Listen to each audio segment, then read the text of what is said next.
Yeah, I know, it's been a while. Sorry, things got in the way. And you're probably saying, oh, and you gave up on TNA. And I was like, no, I didn't give up on TNA, I just kind of took a break. And the reason why is because we got really, really busy. We have Halloween Horror Nights stuff pretty much on the regular now. And obviously I've kept up with WWE. I know, I'm sorry, I apologize for that. But TNA fans, rejoice, Cosero and Disney's recaps have returned. And I will say right now that this is going to be a little bit different than normal recaps. Now, normally I would talk about storylines and everything like that. Well, I'm going into TNA blind right now. And I did so when I watched Slammiversary on Sunday. Slammiversary was live in Dallas, Texas.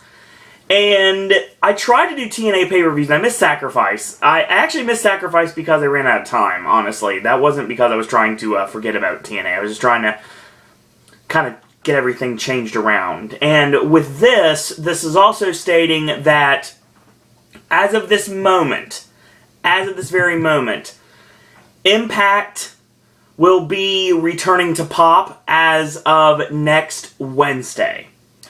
So yeah, right now, while I'm filming this video, it's legitimately almost 10 o'clock at night. And I'm not watching Impact, I'm not watching NXT. So I will be watching them in the next few days. And I will shoot you guys out a video, and TNA coverage will be returning to Pop to go along with my WWE coverage as well as our regular segments.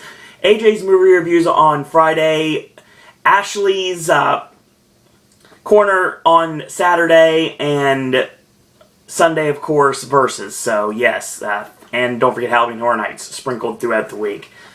So, yeah, that's pretty much what we got right now. We actually might have a real schedule.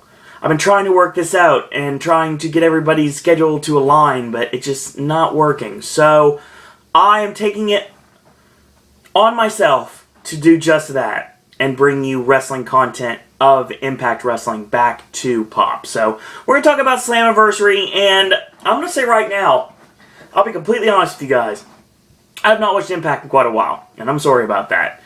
These Thursday movies that I've been doing lately to make up for the fact that we're getting a lot of things lately, and the videos are like 6 to 8 on each video now, it's just crazy. So, the movie reviews basically means that we have to watch everything theatrically.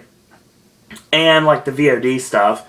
We have that as well on like the limited releases. We have that taken care of. So because of that, we've been doing Thursday movies to knock one movie out of the way. And then Friday we watch one movie, come back here, shoot the video, shoot the verses, and go on our merry way.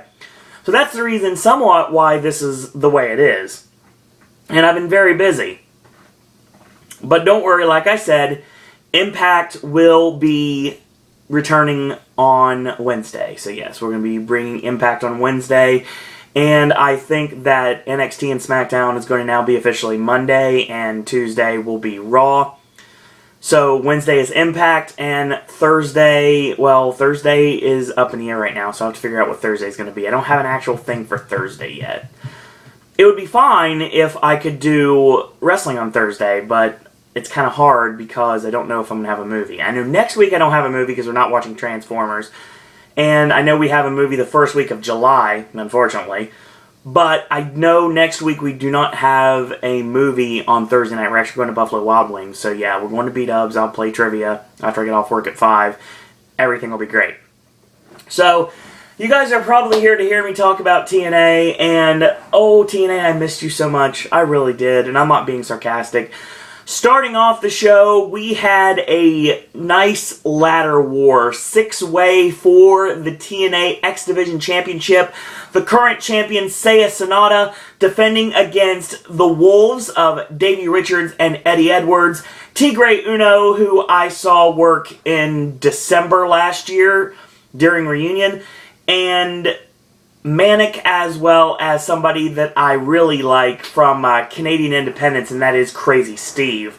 And I know Crazy Steve because of the O Show, so thank you, Big Daddy Donnie, for introducing me to Crazy Steve and a bunch of superstars.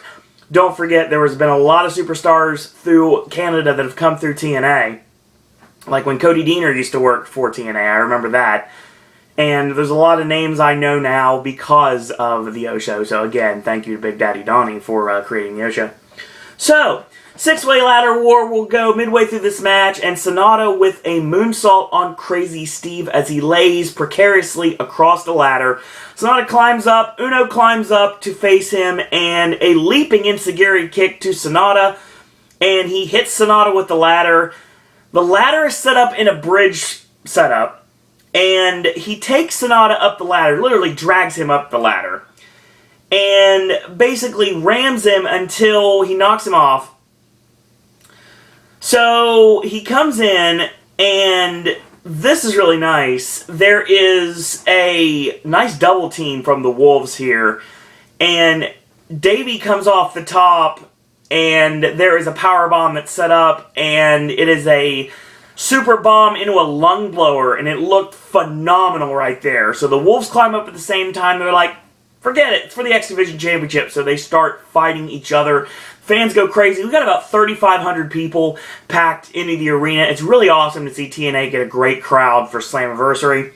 I know they had some issues with the base brawls and them not getting as much attendance as they would like to have had, and they've had issues with not having a deal in place with Spike TV and a lot of people abandoning ship. But to TNA's credit, they have put on a pretty great pay-per-view actually here. Now, I've seen better, I've seen worse, but I did enjoy this event for what it was, and that's pretty much the reason why I'm bringing TNA back to Pop. So they trade headbutts on top of the ladder, and it looks more and more vicious. Davey gets knocked on top of the ladder, which is still bridged across the top rope. Sonata pulls him off.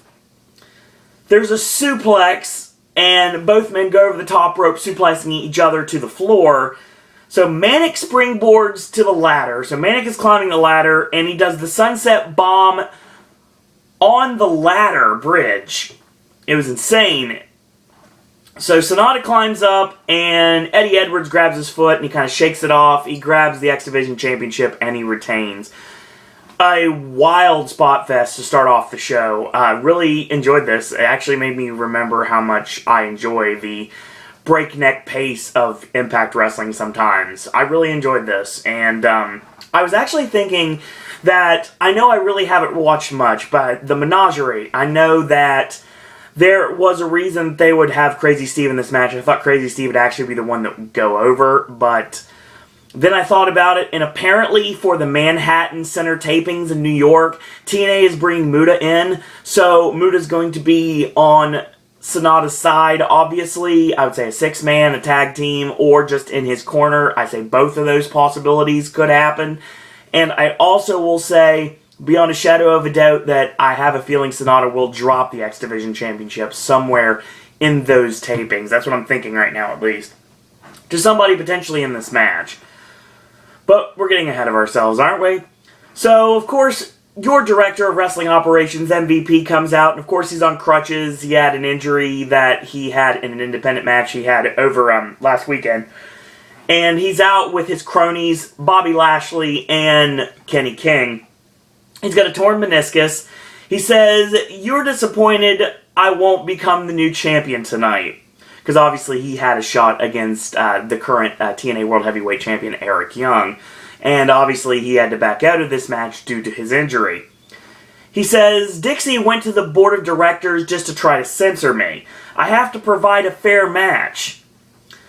Your gift here is Eric Young still defending the TNA World Heavyweight Championship in a steel cage still against a winner of 2 matches in a 3-way dance for the championship. The matches, of course, being Samoa Joe and Bobby Lashley on one side, and Austin Aries and Kenny King on the opposite side." I got extremely excited when I heard about Austin Aries and Kenny King, to be honest.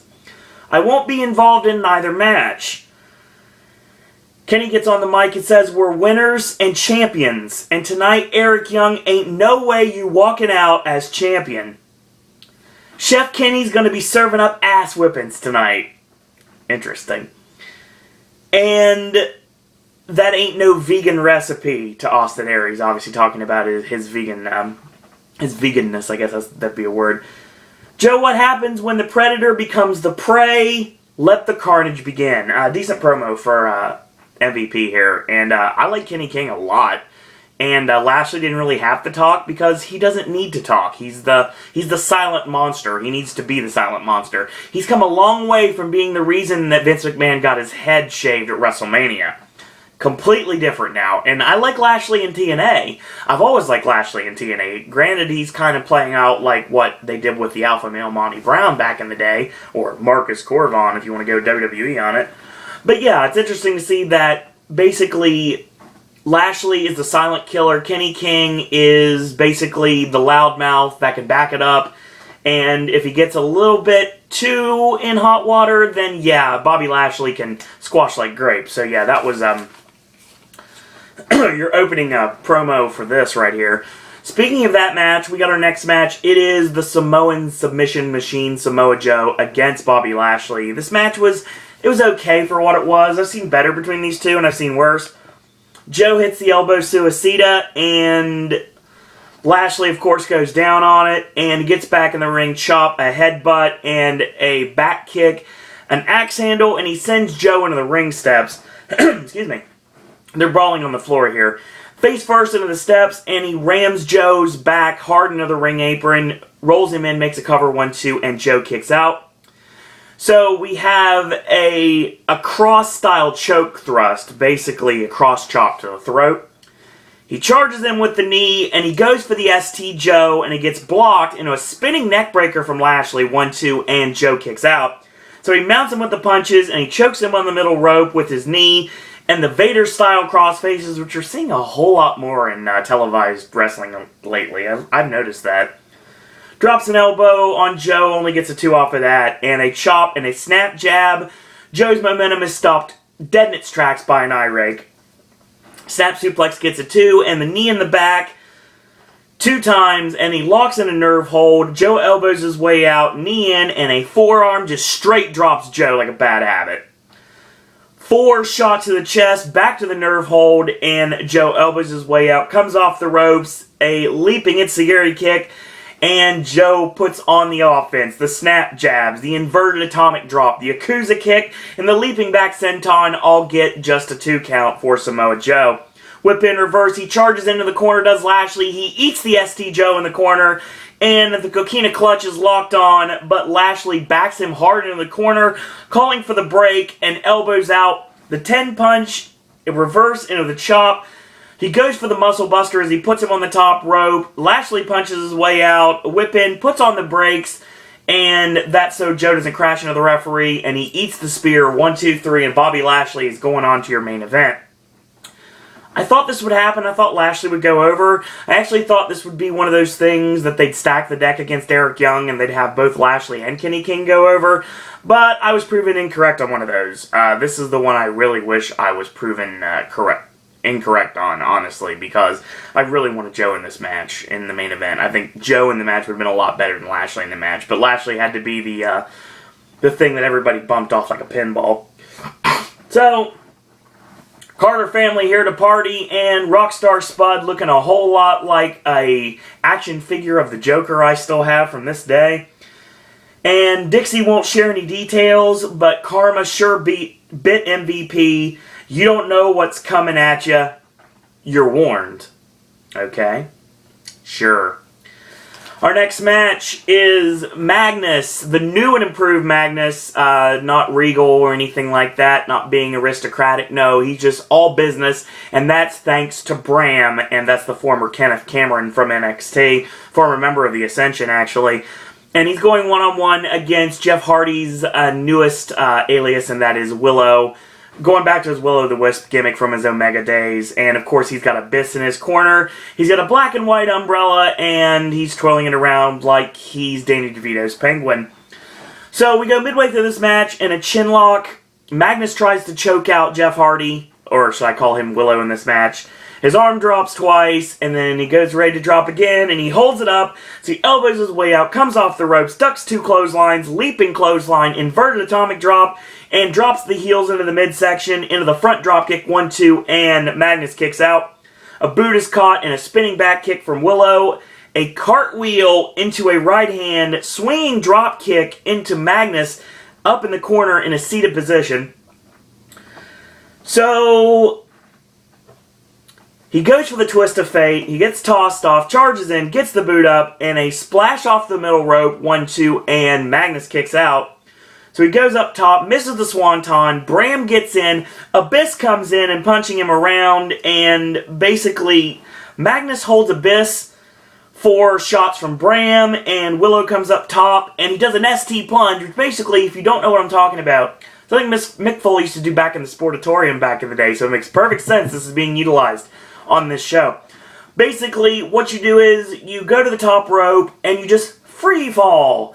Foley used to do this as a spot where he got knocked off the ring apron and free fall back ground, just connect. But Jeff Hardy in this case, as Willow, did this as a plancha, if you will, basically. So, on top of this, Nesty Plunge connects on everybody. So everybody goes down. Willow's down, Bram's down, Magnus is down, and of course, you have Abyss down. Everybody's down at this point. So Abyss tosses Bram in the ring because why not, right? So he comes off the ropes, a clothesline, a big right hand, the avalanche, tosses him out of the ring, and he leaves. Willow hits the twist of fate, and then, of course, the sell up from Magnus, and he hits the twist of fate again, 1-2, and Magnus again kicks out. So Bram has the turnbuckle, basically like the thing that holds the turnbuckle in. I've basically used these before. And Abyss grabs Janice from under the ring, and they pretty much have a stalemate there. And there's a chase to the back, so Magnus and Willow are left in the ring by themselves. Magnus charges in, Willow gets the elbow up, and he pulls him off into the backdrop Uranagi, 1-2, and 3, and Magnus actually wins this match. I was very surprised they put Magnus over. I was happy, though, but it was kind of surprising. So, of course, because Slammiversary is a big deal, this is leading towards the next member of the TNA Hall of Fame. And Jeremy Borash gets in the ring, and he brings out Kurt Angle to do the honors of announcing the next member, or in this case, members, of the TNA Hall of Fame. Kurt Angle talks and brings out the next inductees being Bully Ray and the returning Devon. That's right, Team 3D. So Bully Ray and Devon come out to the old theme song, which is kind of a ripoff of Bombshell, and We Want Tables chant starts, and Bully gets on the mic and says, seriously, this is the best We Want Tables chant we've heard in forever. It's great to be back in the ring with Devon again. They hug, of course, because Devon had to go away for a bit. A welcome back chant starts. Devon's in tremendous shape. Obviously, Bully Ray's in the best shape of his career, without any doubt. We accept this accolade for one reason and one reason only, because of all of you. You are responsible for making us the most successful tag team in the history of professional wrestling. I have no doubt that that is the truth. Last August, Devon vowed not to come back because he thought he was through. Fans chant, you still got it. Devon smiles and continues. Then I heard we were getting inducted into the Hall of Fame. We've made history. We need to go out together in a blaze of glory at Bound for Glory. Devon says, oh my brother, oh testify. So they actually make 3D being the next inductees in the TNA Hall of Fame. I have zero issues with this, honestly. Bully Ray and Devon have been around the world, literally. They've done WWE, they've been WWE Tag Team Champions, they've been WCW Tag Team Champions, they've been ECW Tag Team Champions, they've been TNA Tag Team Champions, they've been IWGP Tag Team Champions. And they have done everything that you possibly could do as a tag team. And they've worked all the top tag teams. They worked the Steiners, they worked the Road Warriors. So yeah, the Dudleys, the former Dudley Boys, Team 3D, they definitely have a right to call themselves some of the greats. They're definitely in the list with all the greatest tag teams in history, and that's not just hyperbole, that's the truth. So, yeah, I really like this as the induction. Obviously, we know that Jeff Jarrett, AJ Styles, and Christopher Daniels need to be in this Hall of Fame before anybody that's been inducted so far. Obviously, Sting and Kurt Angle, and now we have 3D. Well, Ethan Carter III, who I very much enjoy, is with JB in the back, and of course he wants to speak on that a little bit. He says, I beat Sting to become the new icon of wrestling. I beat Kurt Angle to become the face of American wrestling. And when I beat Bully Ray tonight, I become the hardcore American icon. This is Dallas. We're in Carter country. Bully, do you know who I am? I'm a Carter. The world needs us.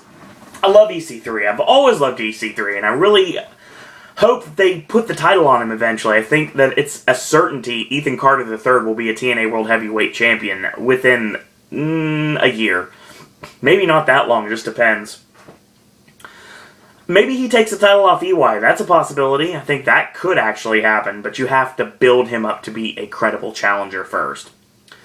Well, there was something that was started. This does not have anything to do with Slammiversary, but I do know what happened. Apparently there was a House of Hardcore show that Bully Ray was supposed to be on, and they had to pull him at the last minute. TNA pulled him to be on the red carpet with Velvet Sky at some sort of a Spike TV event.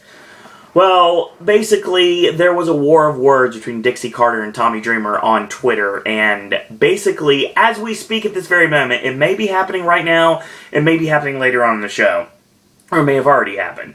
And that is Dreamer actually showing up in Bethlehem, Pennsylvania, which is where we are tonight for Impact, and speaking his piece. So, Dreamer returning to TNA is probably going to happen. Be interesting to see what we get with that. I think that that's going to build to something at coming up very soon. I'd say we're definitely doing something during the New York tapings for sure. Dreamer and Rockstar Spud, I'm pretty sure, is a certainty. Dreamer and EC3 is probably a certainty at this point. Should be interesting to see where we go with this, honestly. In our next match, it also will impact, no pun intended, the main event of the evening. It is Kenny King against Austin Aries. This match was awesome as well. So let's pick it up midway through this match like we always do. A big running clothesline to Austin Aries, and he locks on a grounded abdominal stretch. So Aries elbows his way out, a big right hand, comes off the ropes, he goes for a fireman's, gets countered in a roll-up 1-2, and a kick out. So a kick to the apron. Shoulder block, flips over, lands on his feet, and he rings the bell, like the double, like basically the old ring of the bell, basically when you take your hands like this and you crack them against the side of the head of your opponent, so they basically just ring around like they just got their bell rung, literally. Something Aries does a lot, and we haven't seen him do it in a while, at least I haven't seen him in a while. A tope clothesline, that's what it would be, kind of. You have the elbows suicida and you have the regular tope. It was a tope with a clothesline. So, like, a clothesline suicida, maybe? I guess that might be what, a lariat suicida? I mean, it's anyone's guess. Tosses him in, and he goes face first to the top turnbuckle, and then he goes from post to post to post to post, over and over and over again, in a reverse neck breaker through the ropes by Aries. Goes up top with a missile drop kick, does connect, and 1-2, Kenny King kicks out. So he goes for the brainbuster again. This is the second time he's went for his finish, by the way. The first thing he does in the match, before I even started commentating, would be he went for the IED in the corner, and then he hit the guns for the brainbuster, and that started the match. So yeah. The brainbuster backs him into the corner, and an exploder suplex to Austin Aries, and the shotgun knees miss, and a palm chop overhand variety by Austin Aries. Charges into a big boot, and a nice back kick into a spine buster. Feet on the ropes, Kenny King was trying to steal it, but no, the referee stopped before the 3 count could be completed. The rolling elbow does connect, and a roll-up 1-2 and a kick out. Locks on the last chancery, and Kenny King breaks it with an eye rake. So, a neck snap across the top rope, and a springboard into a flying guillotine. Gets a 2 off of that. Nice move from Kenny King. And a fireman's carry going for the Royal Flush. It gets stopped. Big forearm from Aries. Climbs up. Aries gets picked up. He's going for the Royal Flush off the top. Aries elbows his way out. Brainbuster off the top. Not the Brainbuster from Sami Zayn. But a Brainbuster off the top into the pin. 1, 2, 3. And Austin Aries is now going to the main event with Eric Young and Bobby Lashley. This next segment was really awesome for Texas, and really awesome with the fact that Kevin Von Erich brought his sons Ross and Marshall to TNA, and of course they are interrupted by DJ Zema, Ion, and Jesse Goddard's. I have no idea where Robbie E was in this match, but I guess maybe I just don't know because obviously I haven't been able to follow TNA lately. Jesse, of course, is saying everything is tight, except being a Von Erich. Obviously, you don't say that in Dallas, Texas, of all places. And it was nice that there was a lot of name drops talking about the Fabulous Freebirds and Terry Funk. Bully Ray talking about the Freebirds, Terry Funk, the Von Erichs, and it was really nice that Bully Ray talked about that. I'll bring that up in a minute. This match wasn't great, but it was pretty cool for the fact that Kevin Von Erich put the Iron Claw on Zema Ion. So yeah, that was pretty much it. You could definitely see that the Von Erich sons do have ability. I don't know how this match worked. I will say that we go midway through this match, and it's all over the place here, and basically the match ended with a standing moonsault and a chair shot for a DQ, and that's how the Von Erichs won. Kevin locked the Iron Claw on Zema Ion, and basically the Beautiful People are seen next, and they're with Jeremy Borash. I did not notice Velvet Sky got Lita ink on her shoulder, but it's very prevalent. How can you be the best? She's a 6-time champ, obviously. And that leads us into our next match. It's Angelina Love against Gail Kim. So TNA Knockouts Championship on the line. So Velvet has hairspray right in Gail's eyes, and the Botox injection right away gets a 2 off of that. Hebner comes down and tosses Stifler, because Stifler is showing favorites. Obviously, he's playing favorites to the Beautiful People because he's so smitten. Apparently, that's the storyline we're going with. And basically, Velvet is tossed out by Hebner, and he tags himself in, because obviously Hebner only has eyes for one woman, and that's Madison Rayne. If you remember storyline continuity from back in the day in TNA. So she comes off the ropes, ducks the clothesline, big drop kick, forearm, leaping clothesline, neck breaker, gets a 2 off of that. Charges to the top, and a 180 into the flying body press gets a 2 off of that. The 10 punch, and a double leg by Angelina, feet on the ropes, and of course Hebner waves off the count, because he's not counting, because he sees the feet are blatantly on the middle rope. Gail with a drop kick, and hits Hebner inadvertently, and a roll-up is countered. Eat defeat, and there's no referee to make the cover, so Gail has the championship in her grasp, but she cannot win it, because obviously there is no ref. And a roll-up, still, no ref. And a roll-up, 1, 2, 3, as Stifler gets in the ring and screws Gail Kim. So, that's the end of that. So yeah, we're going to probably see a rematch between these two, if I had to guess. With Gail Kim obviously coming back to being the top babyface of TNA Impact Wrestling history when it comes to the Knockouts division. Especially with what she did before. So, we've got this, and we see Devon leaving to the back. He's got stuff to do. And Bully Ray cuts an awesome promo saying, "Over my dead body. EC3, you made this.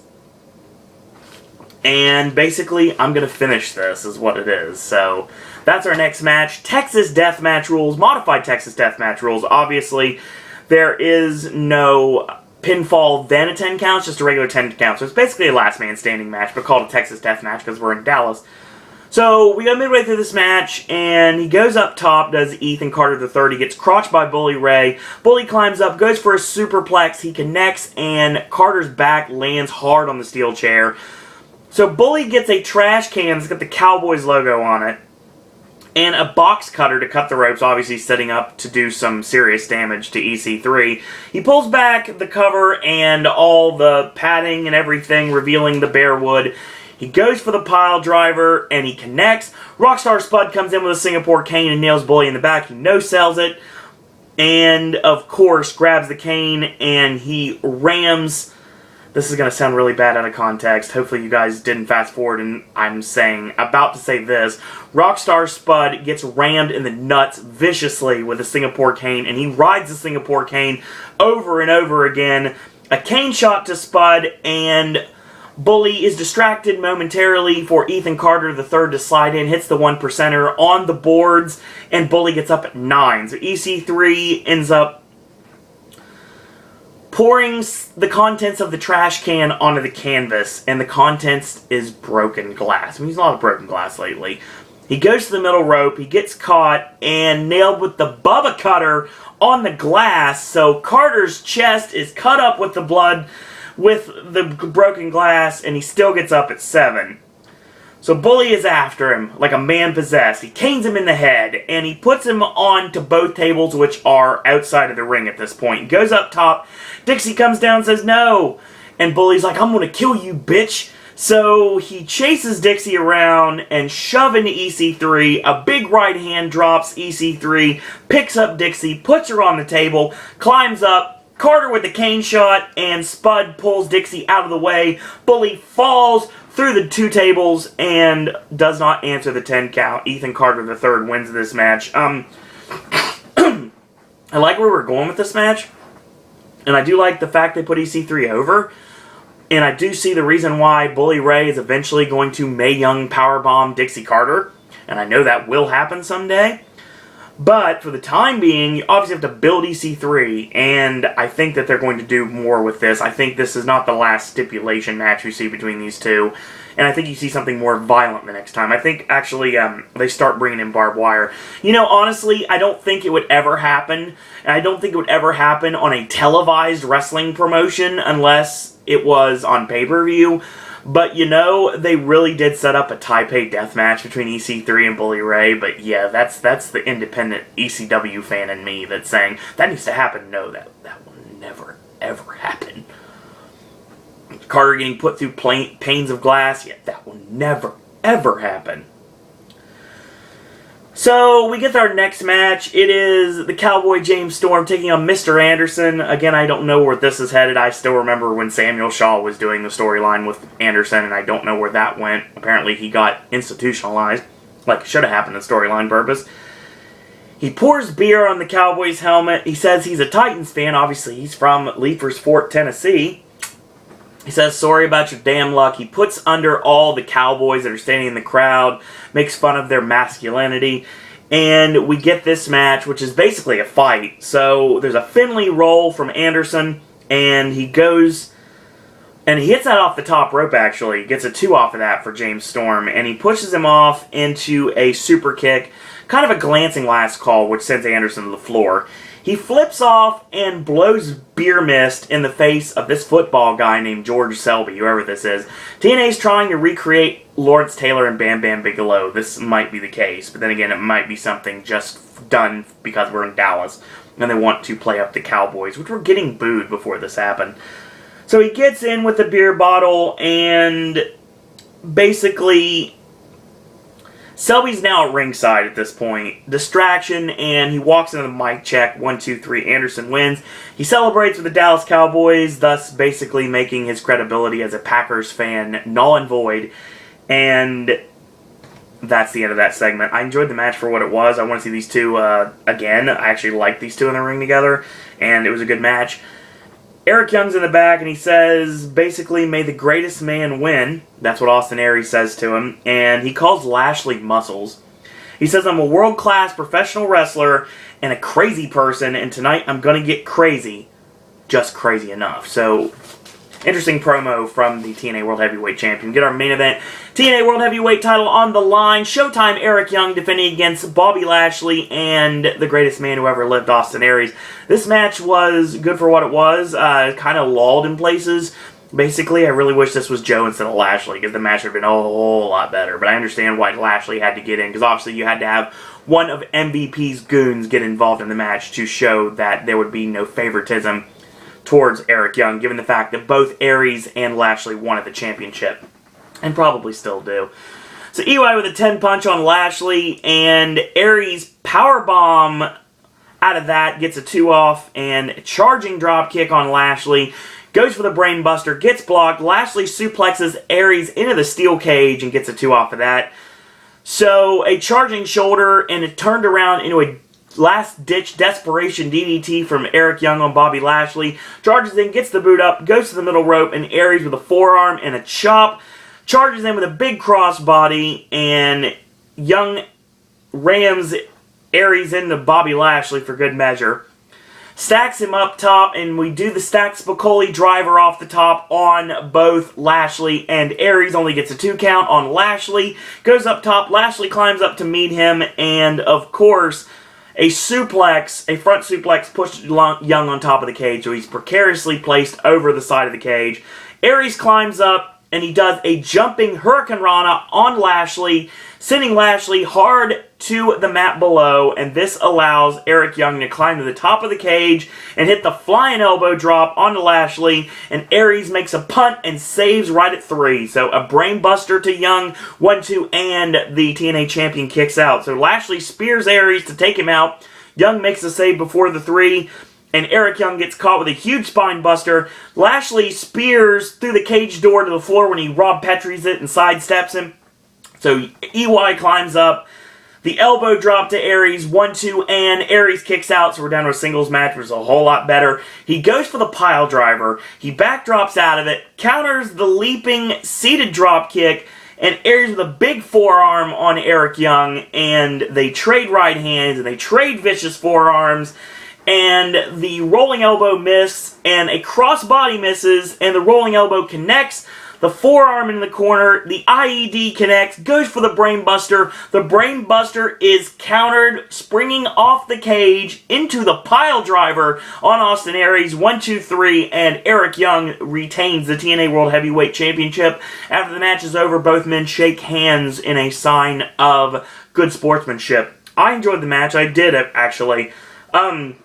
What's next for EY? I'm pretty sure that both Dixie and MVP are going to put a lot of roadblocks in Eric Young's space going into our next pay-per-view. So I'm pretty positive that's exactly what we have. I'm really interested to see where we go with this from now on. What happened on Impact tonight in Bethlehem, Pennsylvania. What's going to happen when TNA goes to New York, playing out from the Manhattan Center where the original WWF Monday Night Raw was broadcast back in 1993. So it's going to be interesting to see how that looks on camera. I haven't seen that since, I know ROH has done stuff in the Manhattan Center, and I know that ECW actually did something in the Manhattan Center, so it makes perfect sense that we go back. What's going to happen between Tommy Dreamer and Dixie Carter? So it's going to be interesting to see where we go with that. Are we going to get Dreamer and Bully against, well, maybe Dreamer and Team 3D against Ethan Carter III, Rockstar Spud, and a superstar to be announced at a different time? That might be a possibility. I think that could happen at this point. So yeah, there's a lot of things, a lot of directions to go. Pay-per-view is okay. Solid pay-per-view. I enjoyed myself. Let's say if I could recommend anything, I would actually recommend the six-way opener was alright. It was okay. A little bit rushed in places. Magnus and Willow wasn't bad. Joe and Lashley was a lot better than I thought it was going to be honest. Kenny King and Austin Aries, definitely recommend that. That was good. And I'd recommend the main event with Eric Young, Austin Aries, and Lashley. And I would definitely recommend the semi-main event matches of EC3 and Bully Ray, as well as Mr. Anderson and Cowboy James Storm. So yeah, that was what I recommend from the show. So that was Slammiversary, and my return to TNA recapping here on Pop. So yes, TNA obviously will be returning next week. Next Wednesday, we're going to talk about the Impact that is on as we speak. So we're going to be discussing that, and I just wanted to give that message right now. So, real quick, I want to say that wrestling fans, I will join you yet again on this coming weekend. We're going to be talking about NXT and SmackDown. That's going to be on Monday. And then Tuesday, we're going to talk about Monday Night Raw. Wednesday is going to be the new home for TNA Impact, and really looking forward to that. So otherwise, if you're a regular Pop viewer, and I know most of you are out there, you will also know that, of course, this weekend, AJ's Movie Reviews, we're going to talk about Think Like a Man 2 and Jersey Boys with a couple of new releases as well. And we're also going to be doing a brand new Versus on Sunday. Ashley is going to be bringing you his segment, the Popcaster from across the pond, talking about video games and the such, and that's going to be coming this Saturday. And of course, more Halloween Horror Nights news is going to be coming very soon as well. I do have information. I'm going to be doing Diagon Alley very soon. Going to be doing a video on Diagon Alley. I definitely want to talk about that and the new things coming to City Walk and the new things that are coming to Universal in the next couple of years. So look for that video sometime soon. So, in the meantime, if you like these videos, tell your friends about them, leave a comment, do subscribe, and help spread the word about Pop. If you haven't yet, like our Facebook fan page.